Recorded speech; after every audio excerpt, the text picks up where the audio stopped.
आपने किसी ब्राह्मण को भोजन कराया, भले अपने पितरों के निमित्त नहीं जिमाया,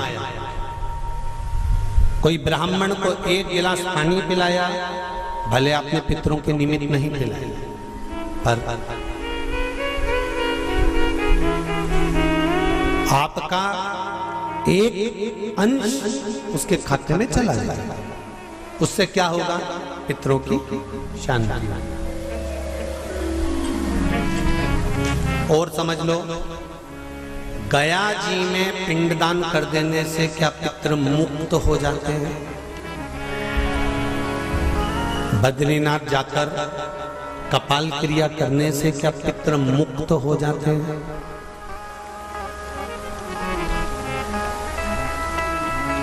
भाई,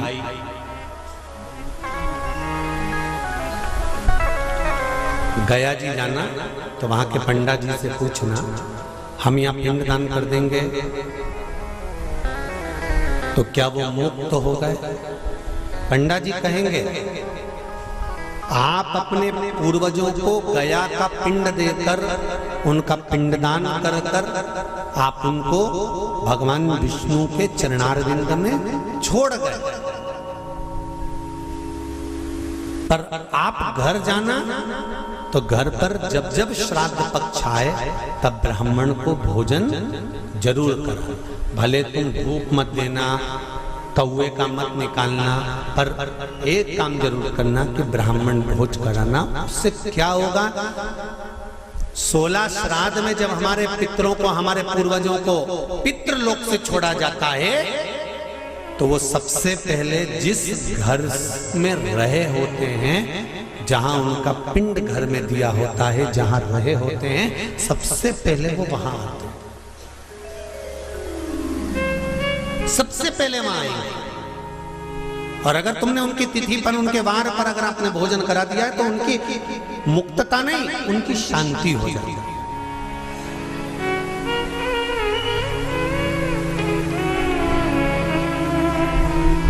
पितरों की मुक्ति कैसे है? उनकी मुक्तता कैसे है? प्रेत योनि की मुक्तता कैसे है?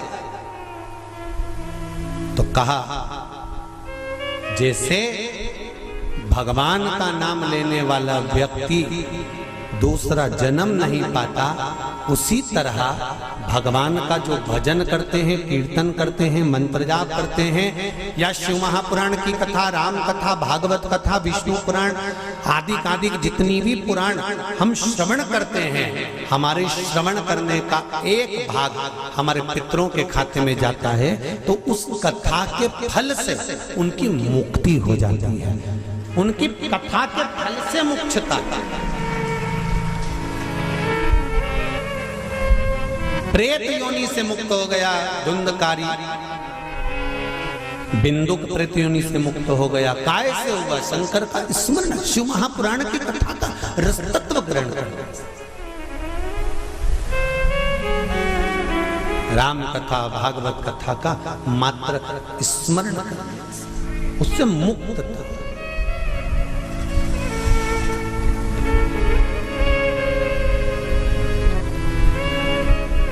श्राद्ध पक्ष में चाहे चातुर्मास के अंतर्गत श्रावण का जो महीना चल रहा है, इस श्रावण के महीने में आप जो भगवान शंकर को 2 लोटे से जल चढ़ा रहे हो, 2 लोटे नहीं हो, घर में 2 कलश नहीं हो, तो कलश के ऊपर एक कटोरी भी रखकर लेकर 2 कटोरी से आपने अगर जल समर्पित करा है, इसका एक अंश हम पहले भी कथा में कह कर आए हैं कि आप शंकर भगवान को जब जल चढ़ाते हो, शंकर भगवान को जब जल समर्पित करते हो, उसका एक अंश घर में रहने वाले प्रत्येक मनुष्य के, प्रत्येक जीव के खाते में चला जाए।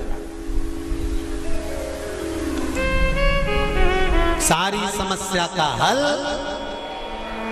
जम के बोलो जरा, 1 लोटा जल, ये सारी समस्या का।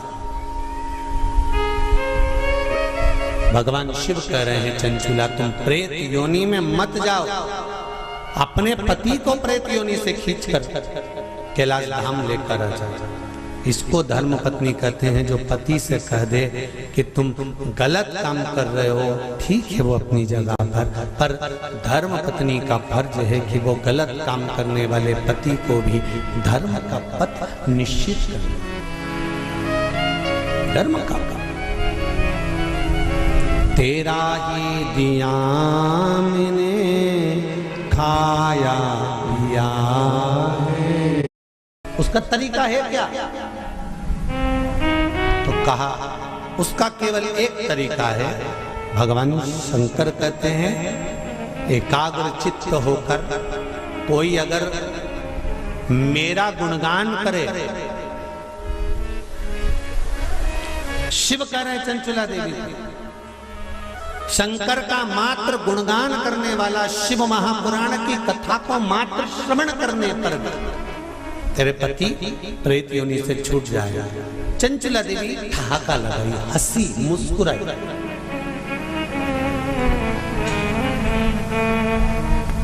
हंसी चंचला देवी।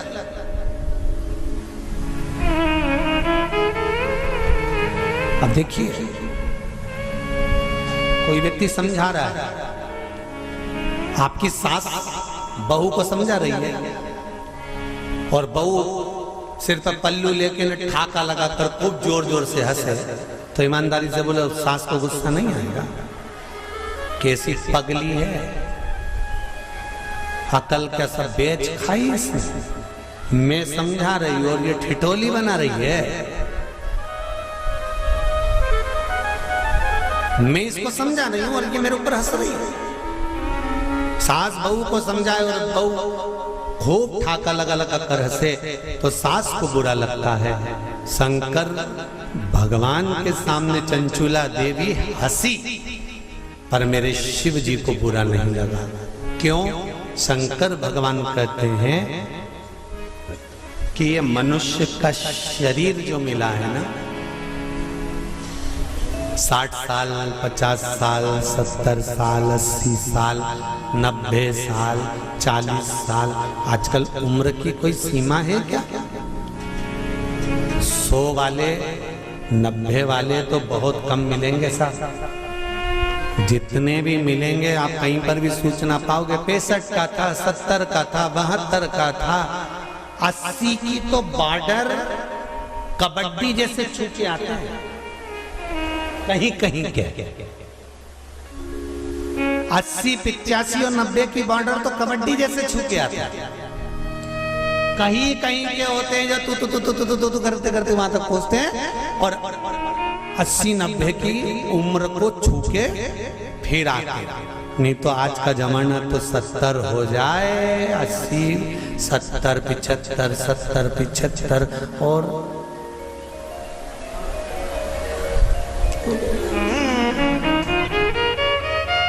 और बीच में कोरोना जैसा आ गया तो फिर तो 75 भी जाने लगे। 35, 40, 42, 45 और अभी भी देखो, आप देखिएगा जो कोरोना महामारी में जो बुढ़े बुढ़े लोग हैं ना, कई बुजुर्ग लोग आज भी सेफ हैं और उन्हीं के पड़ोस में रहने वाला कोई 33 साल का, कोई 40 साल का, कोई 45 साल का, कोई 50 साल का, उन्हीं के पड़ोस में रहने वाला। और कई कई बूढ़ी बूढ़ी माताएं तो आज भी कह देती हैं भगवान हमको उठा देता, इनको बेचारे को बचा देता। भगवान भी मन में सोच रहे डोकरी को कौन ले जाए। अरे भाई हंसते हंसते मृत्यु भी उसकी आती है जो शंकर का उपासक होता है, भगवान का भजन करने वाला। हंसते हंसते मृत्यु भी उसी की आती है जो शिव का उपासक है। नहीं तो इंजेक्शन बॉटल और शरीर सड़ रहा है, पड़ा है, गल रहा है। बउओं ने 4 बार गोबर लीप के गीता जी सुना के नीचे सुला दिया, 3 बार गंगा जल भी पिला दिया, पर डोकरी फिर बोली चाय लिया, फिर तो पीते से अब उसका कर। तो फिर उठ के बैठ।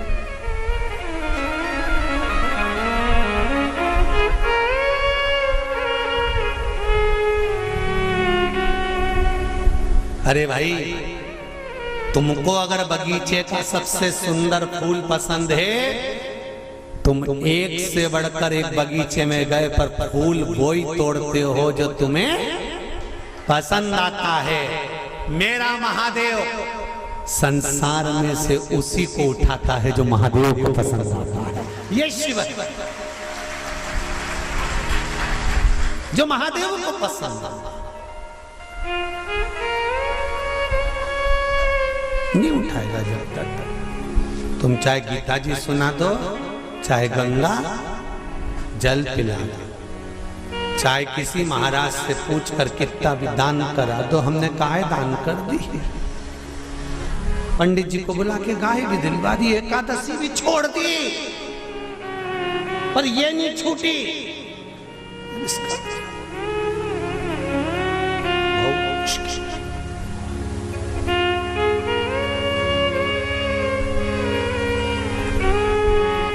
चंचुला ने ठहाका लगा दिया, नंदी पर मेरे भोलेनाथ है, मेरे शंकर नंदी पर विराजमान। और जो चंचुला देवी हंसी ना, शंकर जी प्रसन्न होगा। सास समझाए बहू को और बहू हंसते जम के तो सास को बुरा लग जाता है। मेरे महादेव को मुस्कुराने वाले पसंद हैं, वो कभी बुरा नहीं मानता कि कौन हंसा, उसको मुस्कुर। इसलिए आपको कथा में कहा, आपके पास में अगर एक लोटा जल नहीं है, बेलपत्र नहीं है, आपके पास में चावल का दाना नहीं है, फूल नहीं है, तो क्या कहा था? शंकर जी के मंदिर में जाना और उसको देखकर एक स्माइल कर कर मुस्कुरा कर भी आ जाना। शंकर जी भी समझेंगे इतना दुख इसकी जिंदगी में है तो वो भी मुस्कुरा रही है, तो पार्वती जी भी कह देगी चिढ़ा रही है, काय का मुस्कुरा रही है, वो चिढ़ा के कह रही है कि दुख तुमने दिया है तो मिटाओगे भी तुम, इसलिए मैं मुस्कुरा रही हूं कि मेरे दुख को मिटा देना। जैसी प्रसन्न होकर मैं आई हूं तुम्हारे मंदिर में, ऐसी प्रसन्न कर कर भेजना, ऐसी प्रसन्न।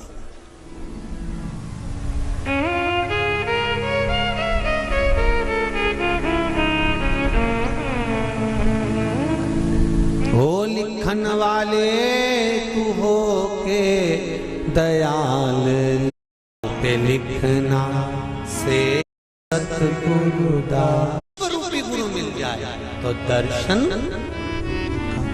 होठों पे शिव जी का नाम लिखना, मेरे हृदय अंदर सतगुरु का प्यार लिखना। इन शब्दों में मेरे गुरु शिव रूपी गुरु का नाम, शंकर का नाम, इससे ज्यादा मुझे कुछ नहीं चाहिए, इससे ज्यादा मुझे कुछ नहीं चाहिए। चंचुला देवी हंस ली, मुस्कुराई, ठाका लगाया, शंकर जी को पसंद आया। अब और अच्छी बात सुन लो, बहुत अच्छी बात है, श्रावण शिव महापुराण में मिली है। वो तो ये दोनों जजमान थोड़े दमदार अच्छे मिले हैं ना, तो कथा का भी एक आनंद श्रावण के महीने में मिल रहा है। जरा देखिए, जरा सुनिएगा। सारे राक्षसों की कथा निकाल लो तुम आज घर पे जाकर, रावण को निकालना। जब जब राम के सामने आता था तो ठाका लगाता था कि नहीं लगाता था? बोलो जम के सही है कि गलत है? कंस कृष्ण भगवान के सामने आता था तो ठाका लगाता था कि नहीं लगाता था? जाने दो। पूतना, तृणावत, अघासुर, बकासुर, इनको भी, और जितने जितने जितने जितने तुम राक्षस निकाल सकते हो, तारकासुर, भस्मासुर, रावण, ये जितने जितने असुर हुए, इन सब को देखो। Love it, save it, by later on the Amazon app, download the app.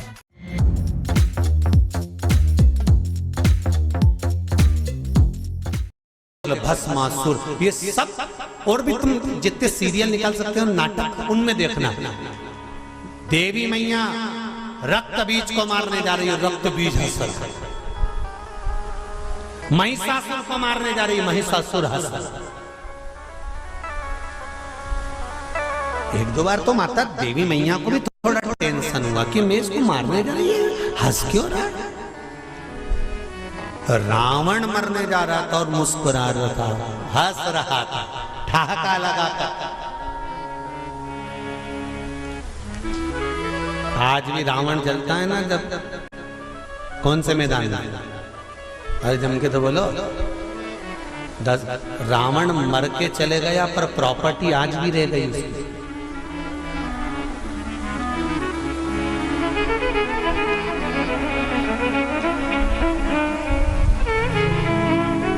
Ravan चला गया था पर पूरे भारत में प्रॉपर्टी आज भी रावण के नाम से है। तुम्हारे जिस नगर से तुम आए हो वहां पे आज भी मैदान का नाम, जरा जम के बोलो, दशहरा मैदान। तुम्हारे यहाँ राम जी की प्रॉपर्टी, राम जी को सिद्ध करने में सालों लग गए थे। अयोध्या मेरी है और रावण लंका में रहने के बाद भी भारत में के चले गए, दशहरा मैदान मेरा है। तुम्हारे नगर में कोई राम मैदान है? अरे बोलो तो जब, कृष्ण मैदान है? नहीं, पर पूरे भारत की भूमि पर हर गांव नगर शहर में एक मैदान जरूर मिले, दशहरा मैदान। इसलिए तो रावण हंसता था, मुस्कुरा, प्रसन्न होता, आनंदित होता। तो किसी ने रावण से पूछा, क्यों रे तू तो निपट गया, फिर प्रॉपर्टी भारत में क्या कर रही थी? रावण जहां जले उसका नाम दशहरा मैदान। राम जी का आज तक कोई मैदान नहीं कि राम मैदान, दशहरा। रावण से पूछा गया कि ये तेरा मैदान आज तक क्यों है? रावण बोला, ये मेरे मुस्कुराने का कमाल है। ये मैं जो मुस्कुराता था ना, उसमें मेरा भोलेनाथ कायल हो जाता था। बस इसीलिए कहते मुस्कुराने में सब कुछ छुपा हुआ, सब कुछ।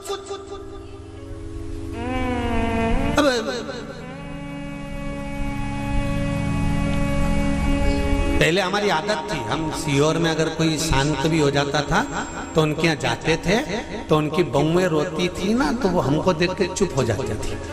उनको मालूम है अगली कथा में बोल देगा, तो बहुएं चुप हो जाती थी हमको देख के।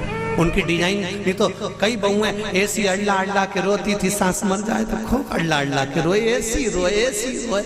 तो मन में बाद में तो आता ही था कि बताओ, हमको काकी मिली थी और पहले कह रही थी कि मैंने 3 दिन से इनसे कह रही कि मेरे को गर्म चाय दे दिया करो। जब बेटों की चाय बनती है तब मुझे चाय देने आती है, तब तक चाय भी नहीं देती। और आज अल्लाह अल्लाह के रो रही हमारी अम्मा मर गई। तो बोलो याद आएगी कि नहीं आएगी? तो अब रोने से कौन सा फायदा है? इसीलिए निवेदन है, 25 लाख की गाड़ी में बैठने वाले भी एक दिन 25 रुपए के लोटे में भर के गंगा जी चले जाता।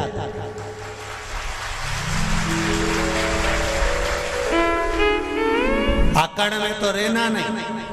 25 लाख की गाड़ी में बैठकर घूमने वाले भी 25 रुपए के लोटे में भरा जाएंगे, इसकी कोई गारंटी नहीं है जीवन की।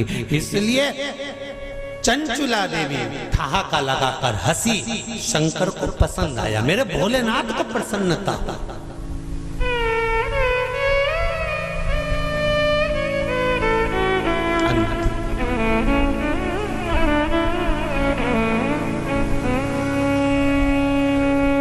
मृत्यु की घड़ी में मौत तुम्हारे सामने खड़ी है और तुम्हारे चेहरे पर स्माइल होगी ना, तो यमराज भी टेंशन में आ जाएगा कि ये हंस क्यों रही है। तुम रास्ते से निकल कर जाओ, एक प्रैक्टिकल छोटा सा करके देखना, तुम रास्ते से निकल कर जाओ, जाते जाते जाते जाते थोड़ा सा मुस्कुरा कर चले जाओ, तो 4-6 दुकान वाले टेंशन में रहेंगे। बोलो सही है कि गलत है? 4-6 दुकान वाले टेंशन में रहेंगे। हंसा क्यों, ये हंसा क्यों, ये हंसी क्यों, क्या काम है? मृत्यु की सैया पर प्राण छूट रहे और तुम्हारे मुस्कुराहट है। और मुस्कुराहट किस चीज की है? अंत समय प्रभु आना पड़ेगा, वचन दिया तो निभाना पड़ेगा, आए ना पड़ेगा। मृत्यु की घड़ी पर अगर आप मुस्कुरा भी रहे हो ना आखिरी में, तो यमराज को चिंता लग जाएगी।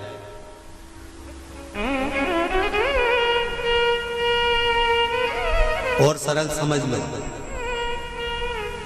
लिफाफा देने स्टेज पे चढ़े दूल्हा दुल्हन को, और उन दोनों को देख के एकदम जम के हंसते, दोनों टेंशन न जाए।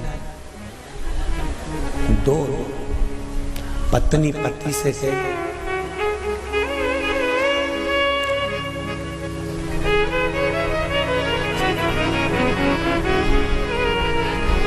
फिर पति भी कहेगा,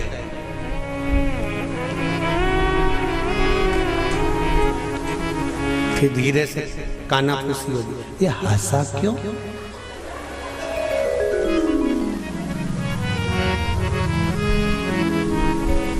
और फिर वो दूसरी बार आए और फिर जम के हंसा। तो पूछोगे कि नहीं पूछोगे? इधर आ रहे हो बेरू, इधर ये बता कि तू स्टेज पे आता है और बहुत तेज हंस के जाता है, बात और टेंशन दोनों को है, बात रसगुल्ला खाते खाते भी पत्नी उस टेंशन में पड़ी रहेगी और पति से पूछेगी तुम्हारा दोस्त इतनी तेज क्यों हंसा था, सही बताना। पति पत्नी को गुलाब जामुन वो हंसा क्यों, ठाका क्यों लगाया? अंत समय में अगर चेहरे पर प्राण छूटते समय भी मुस्कुराहट होगी तो यमराज भी शंकर जी के पास जाकर पूछेगा कि इस मुस्कुराहट का कारण क्या है। शंकर जी कह देंगे ये मेरा भक्त है, मुस्कुराता रहता है, इसके चेहरे पर स्माइल है, ये मुस्कुराता रहता है। मृत्यु तो आना है, निश्चित है, पर मौत में भी जो प्रसन्न रह गए वो संत, वो साधु, वो सन्यासी, वो तपस्वी ही हो सकता है। अंत समय की अब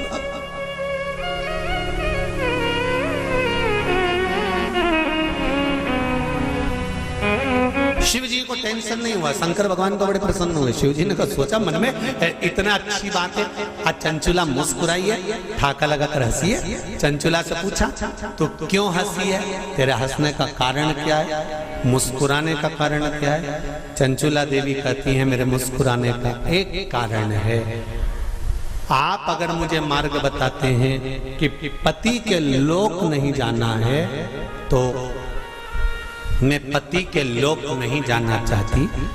ये बताओ कि मेरे पति को इस कैलाश पर आपके चरणों में कैसे लाया जा सकता है? शंकर भगवान ने कहा मेरे पास लाने का सबसे सुंदर तरीका है भगवान की भक्ति में डूब जा, अर्थात जो तेरे हृदय में बैठा है, राम तुम्हारे हृदय में है तो राम की भक्ति करो, कृष्ण हृदय में बैठा है तो कृष्ण की भक्ति करो, माँ अंबिका तुम्हारे हृदय में बैठी है माता की भक्ति करो, और शंकर अगर तुम्हारे हृदय में बैठा है तो शिव की भक्ति करो। चंचुला देवी कहने लगी मैं कहाँ किसको ढूंढने जाऊंगी, वैकुंठ में भगवान विष्णु है, ब्रह्मलोक में ब्रह्मा है, इंद्रलोक में इंद्र है, पर पृथ्वी पर मृत्यु लोक में तो मेरा देव अधिदेव महादेव है, तो इसी से मेरा पाला है, तो इसी का नाम क्यों नहीं जपना?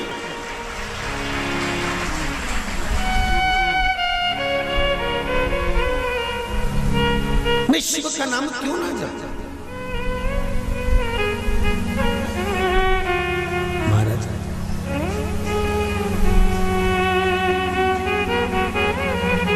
मेरे भोले तेरा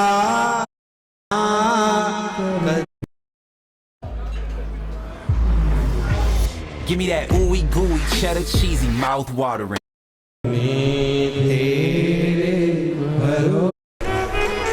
कोई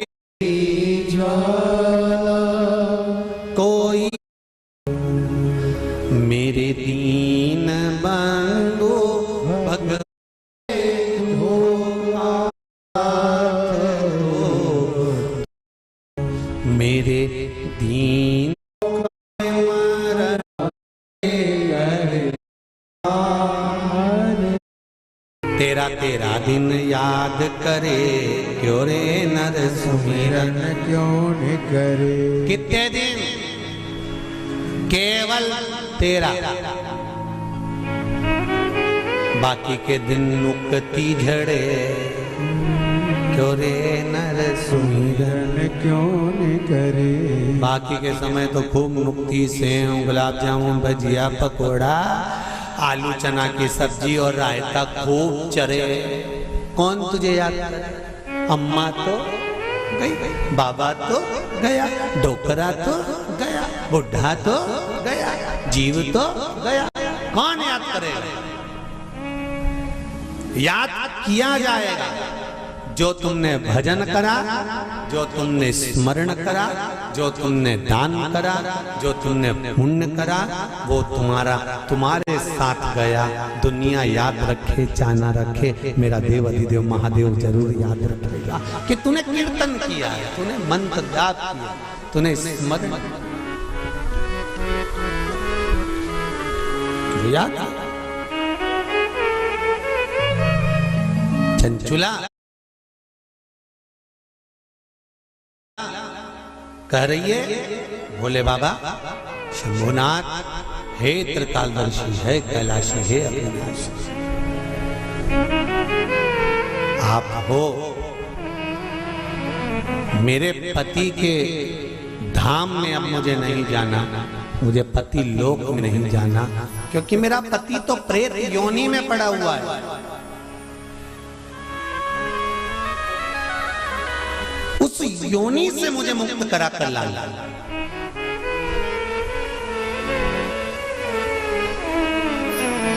उस योनि से श्रावण के महीने की पंचमी, कौन सी तिथि? पंचमी, चाहे वो शुक्ल पक्ष की हो चाहे वो कृष्ण पक्ष की। श्रावण महीने की पंचमी के दिन शंकर भगवान पर जिस जिस परिवार के व्यक्ति का कांवड़ जल हमने बताया है आपको, जरूरी नहीं है कि डंडा बांधकर 2 कावड़ के जल के लोटे लेकर जाओ, आप अपने हाथ में भी 2 पात्र लेकर जा सकते हैं। पंचमी तिथि के दिन हाथ में 2 लोटे जल के, 2 कलश जल के जब हम शंकर भगवान को चढ़ाते हैं तो ऊपर जो कमंडल होता है शिव जी के ऊपर जलधारी होती है, जिसमें जया, विषहरा, शामली, बारी, दौतली और देव, शंकर भगवान की 5 बेटियां जिसमें विराजमान होती हैं।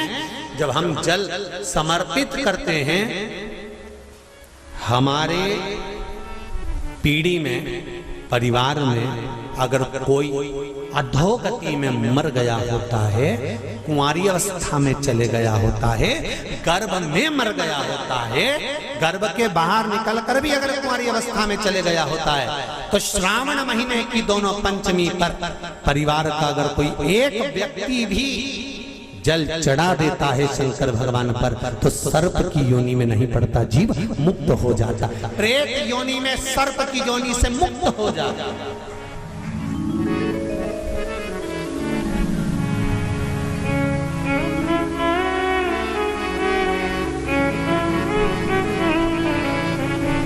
महाराज, हमारे यहाँ सांपों की पूजन कौन से दिन होती है, कौन सी तिथि में करते हैं? जम के बोलो जरा। नाग पंचमी। नाग पंचमी का मतलब क्या है? सांपों की पूजन करो। नाग पंचमी का मतलब होता है शंकर जी के मंदिर में जाकर 1 लोटा जल समर्पित कर दो। उसका कारण क्या है कि हमारे परिवार में, हमारे कुटुंब में कोई 7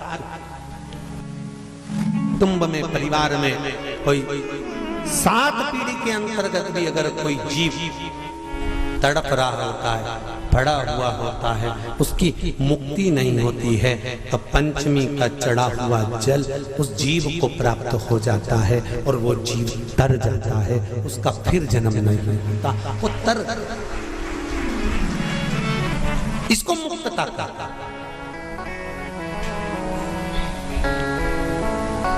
इसको मोक्ष का कहता है।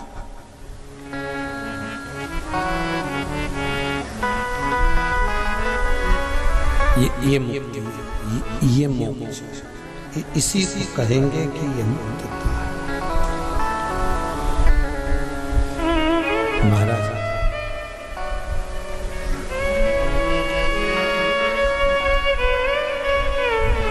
चढ़ाते हो आप लोग पंचमी के दिन, चाहे नाग पंचमी हो, चाहे श्रावण महीने की शुक्ल पक्ष की, चाहे कृष्ण पक्ष की पंचमी हो,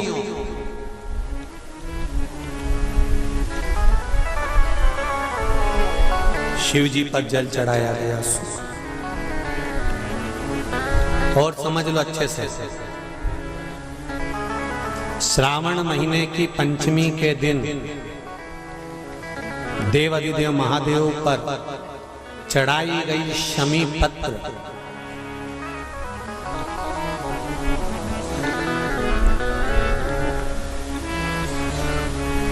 शंकर भगवान पर चढ़ाई गई शमी पत्र आस्तिक मुनि का नाम लेकर, कौन से मुनि? आस्तिक मुनि का नाम लेकर शमी पत्र को वापस उठाकर उसको अपने दरवाजे की चौखट पर कहीं पर भी या द्वार पर कहीं पर भी एक ओर रख देने पर घर के अंदर, बगीचे के अंदर सर्प प्रवेश नहीं करता। ध्यान रखिए, सर्प प्रवेश नहीं करेगा। शमी पत्र समर्पित करने पर, उस शमी पत्र को आस्तिक मुनि का स्मरण करने पर, कौन से मुनि है?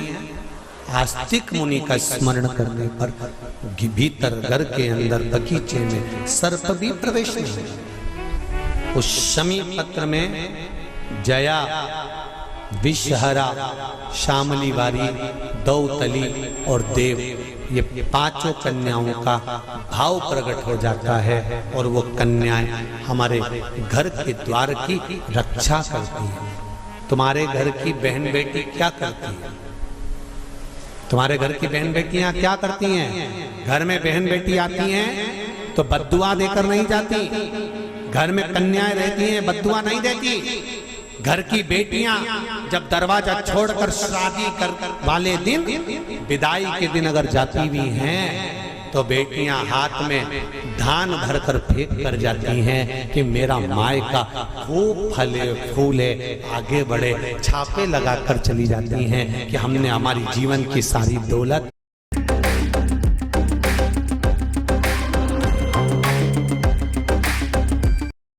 जीवन का सारा सुख अपने मायके में दे दिया है, वो बेटियां होती हैं। तो जया, विषहरा, शामली बारी, दौतली, देव, ये उस घर में निवास करती हैं जिससे ये घर में हम रक्षा कर सकें, रक्षा कर सकें। श्रावण शिव महापुराण की कथा में, कल की कथा में एक वर्णन आएगा, उसको ध्यान से सुनिए।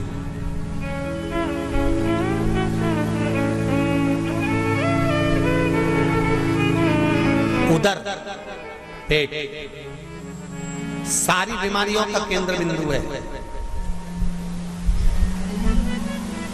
सारी बीमारियों का केंद्र बिंदु हमारा उदर।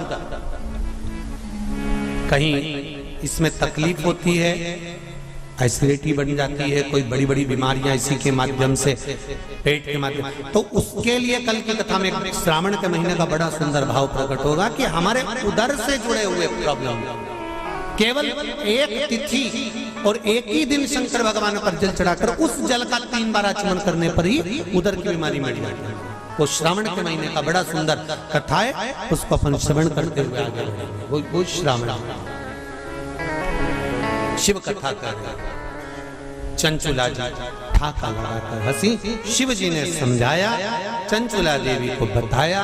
चंचुला देवी ने शंकर जी से उसका कारण पूछा, बिंदु के मोक्ष के लिए क्या करा जाए। शिव जी ने कथा रस तत्व का वर्णन करा। शंकर और पार्वती दोनों ईश्वर जी और गोरा जी बनकर आ रहे हैं। भगवान शंकर पार्वती कथा सुनने जा रहे हैं। जोरदार ताली बजाकर स्वागत करें ईश्वर जी और गोरा जी का। बोल काशी विश्वनाथ भगवान की जय। जोरदार ताली बजाएं ईश्वर जी और गोरा जी के लिए। जजमान परिवार दोनों पधारें और ईश्वर जी और गोरा जी का पूजन करें। हमारे यजमान परिवार दोनों पधारें। बोल काशी विश्वनाथ भगवान की जय। हर हर महादेव। श्रावण शिव महापुराण की कथा कुबेरेश्वर धाम के पावन प्रांगण से चल रही है। ये ऑनलाइन कथा है। इसको अपने घर में बैठकर श्रवण करें और अपने जीवन को सार्थक बनाएं। श्रवण करते हुए आस्था चैनल पर फेसबुक यूट्यूब पर कथा का प्रसारण हो रहा है 1 बजे से 4 बजे तक। जीवन की सार्थकता को ग्रहण करें, बाबा देवादिदेव महादेव का स्मरण करें और शिव मंदिर में जाकर 2 लोटा जल 2 कलश का जल अवश्य समर्पित करें। हर हर महादेव। कुछ सूचनाएं आशीष जी दे रहे हैं, भाव से श्रवण। जय जय श्री राधे।